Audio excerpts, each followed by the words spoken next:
All right, so this is BLA2, or Blended Learning Activity 2. We got Jacob Mitchell, Parker Henry, and Trent Johnson. To start off with OB2. All right, the first question we have is, as a manager, why would you want to understand the personality dimensions of each of your employees? Refer to the big 5 personality dimensions. The answer we have is, as a manager, I would want to understand the personality dimensions of each of my employees to better serve them and to put them in situations where they're going to thrive. For example, if one of my employees is a high conscientiousness level and I have another employee with a low conscientiousness level, they cannot work together. They're two opposites that clash, and I need people with similar highs and similar lows of the same personality dimension to get the most from my employees. Second question we have is, contrast the difference between people with type A personalities versus type B personalities. Type A personalities tend to be competitive, time sensitive, and hostile, and they are aggressive to anything or anyone in their way. They're not very accommodating, and they're described as tightly wound. A type B personality is someone who's relaxed, easygoing, and patient, and this person is more go with the flow and will stop to help somebody else. These two are polar opposite and are fundamentally different in every way.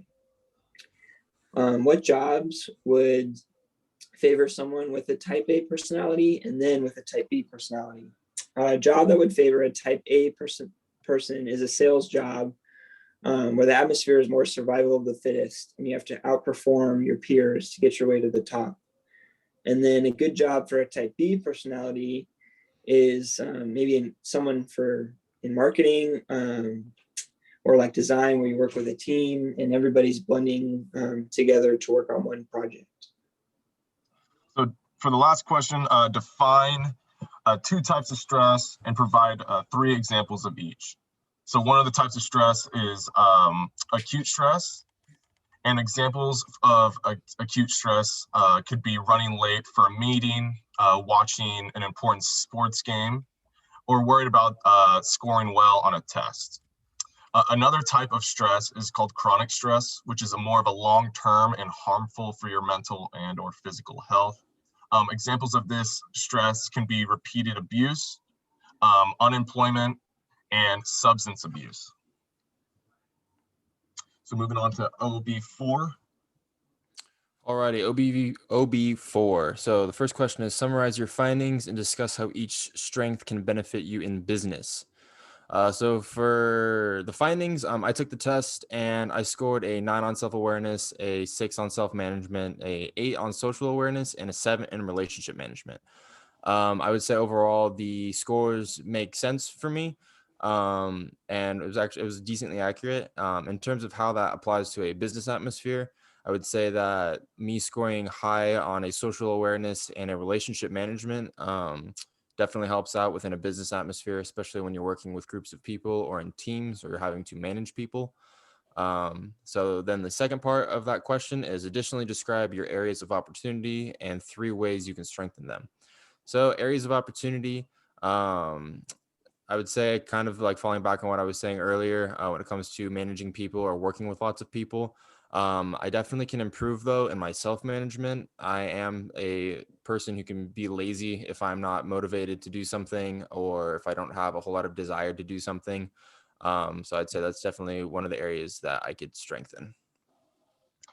All right, for the second question of OB4, it's, in terms of organizational commitment, explain the difference between rational commitment and emotional commitment. And what are 3 key attributes about commitment and how are they interrelated? So rational commitment is the commitment where one makes when they're hired by a company, you're committed to work for the company in exchange for monetary commission, like money. Emotional commitment is where your own personal reason for working and the connection you have to the work. It's more of the passion that the person may or may not have for the work that they are doing. And 3 key attributes of commitment are affection for the job, fear of losing that job, and the sense of obligation that comes with that job. They're all related because each one of them gives a sense of importance to the job that the person has. And a person cannot be committed to a job without having all three attributes. And that is the end of our BLA 2.